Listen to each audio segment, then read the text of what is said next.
I'm finally getting round to checking out McFarlane's Batcycle. Is it any good? Stay tuned for my thoughts.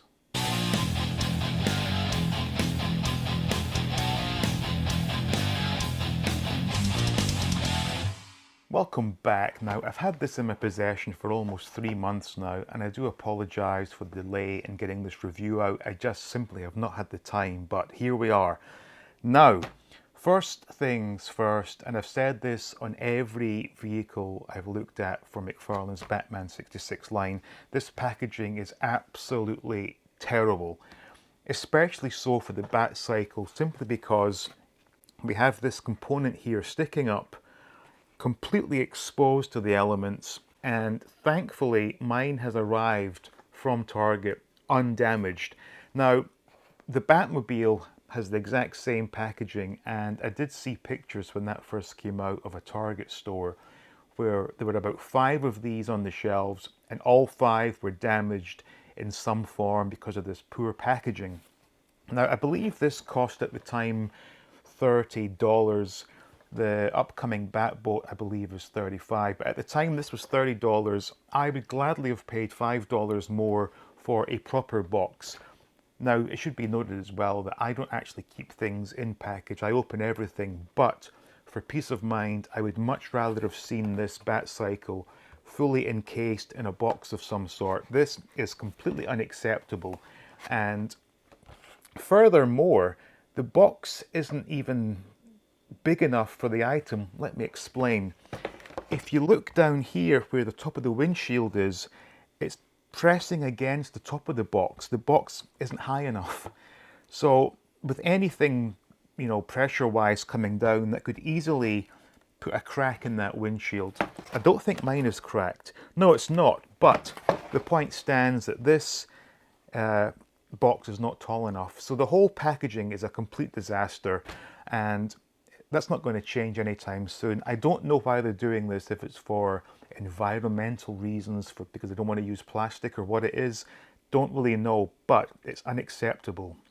I'd gladly pay $5 more for a proper box, but let's get that out of the way. That's enough said on that subject. First glance, it looks good. The back of the box is interesting. It does show the publicity shot that was used with Adam West and Burt Ward on the Batcycle, which is rather nice. It also shows a Batman figure. Now, this figure has been out of circulation for probably close to a year now. It's very hard to get one of these. Obviously, eBay is an option, but you're paying over the odds. So hopefully McFarlane will re-release Batman and Robin at some point, because those are the most desirable characters. They're no longer on shelves, and again, eBay is slightly expensive. Really, all I can say is, let's get it opened up and we'll give it a closer look, and we'll see how it looks with the figures in their riding positions. So that was very simple to remove, just a couple of plastic ties. Now, much like the actual Batcycle used in the movie and the TV show, it comes in 2 parts. We have the Batcycle and we have Robin's little go-kart, which does fit in place. However, it doesn't clip in. It's just got a few, or actually it's not a few, it's 4 indentations for the tires to sit in. So it does stay in place somewhat, but if you tilt it, it will jump out. It would have been nice to have had some sort of mechanism. I'm kind of thinking about the M.a.s.k Piranha here with a little button on the back that could have sent the go-kart shooting off, but for $30, probably not. Now, in terms of how this looks, it's exactly as it does look on the TV show and in the movie. And as with the one that we saw on screen, the Bat logo is actually the Bat logo that Adam West wore on the Bat suit for the screen test. So I'm wondering if they had this Batcycle built in advance of the show going to air, because obviously for the show, Adam West wore the familiar yellow and black logo. I'm wondering if that was the case here. Someone can let me know in the comments, I'm sure. Oh, rubbery handlebars. That's interesting. The front wheels do not turn at all. But again, given the audience that this is aimed at are people like me, we're not going to be playing with these. These are going to be set up and displayed. But all in all, it's got a good enough feel to it. I mean, it's definitely not something you're going to give to a kid to play on the floor with. And as I said, thankfully this part did not break given the shoddy packaging. But yeah, very lightweight, but it does actually look good on display. But how does it look with figures? Let's get them on and see how it looks. Well, here's the part where I break the bad news to you. It's not at all possible to get Batman and Robin to sit on this Batcycle in an authentic pose.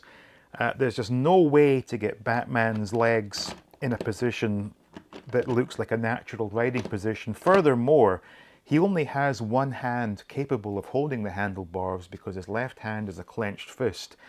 And even then, the only way to to get him into that, to hold onto the handlebar, is to have him sort of standing up on the foot pegs. It just looks ridiculous. Now, if you thought Batman looked bad, check out poor Robin in his little go-kart. There is absolutely no way to get Robin sitting on his go-kart. His legs do go into the kneeling position, but that means his head is sticking over the little windshield. I don't know if mine is particularly unusual, but the arms on mine, I can articulate the elbows, but I'm not really getting much motion in the upper arm. I don't want to risk breaking it, so no, there is absolutely no way that you can get Robin sitting on his go-kart. Now, I'm thinking back to Kenner's Power of the Force 2 speeder bike that came with the Biker Scout.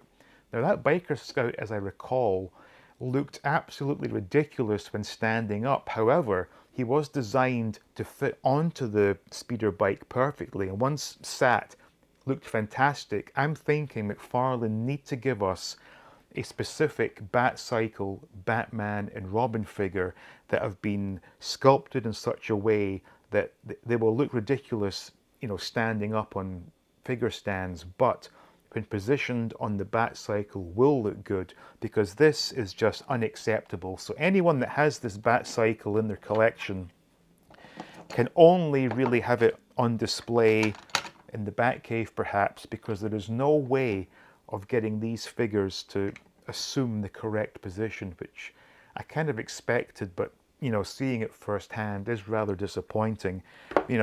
A Batcycle without a Batman and Robin riding it is kind of pointless, I'm afraid to say. So there you go. That's my thoughts on this. Fantastic idea. As it is, the Batcycle itself, very well executed, terrible packaging, but this was not designed with figures in mind. And all in all, this has become pretty much a standalone display piece, unless of course they give us the specific figures cast in a riding position. So there you go. Let me know what you think in the comments. Please give it a thumbs up. Please share the video. Make sure you're subscribed, and see you next time looking at all things 80s.